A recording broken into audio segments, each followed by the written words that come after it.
فلما استيئسوا منه خلصوا نجيا قال كبيرهم ألم تعلموا أن أباكم قد أخذ عليكم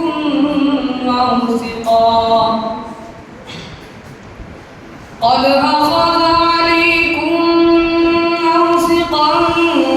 من الله ومن قبل ما فرطتم في يوسف فلن أبرح الأرض حتى يأذن لي أبي أو يحكم الله لي وهو خير الحاكمين ارجعوا إلى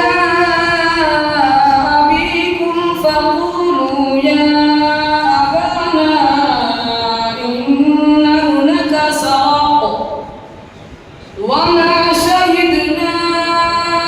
إلا بما علمنا وما كنا للغيب حافظين واسأل القرية التي كنا فيها والعير التي أقبلنا فيها وإنا لصادقون قال بل سولت لكم أنفسكم أمرا فصبر جميل عسى الله أن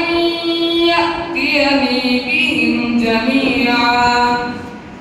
إنه هو العليم الحكيم وتولى عنهم وقال يا أسفا على يوسف وابيضت عيناه من الحزن فهو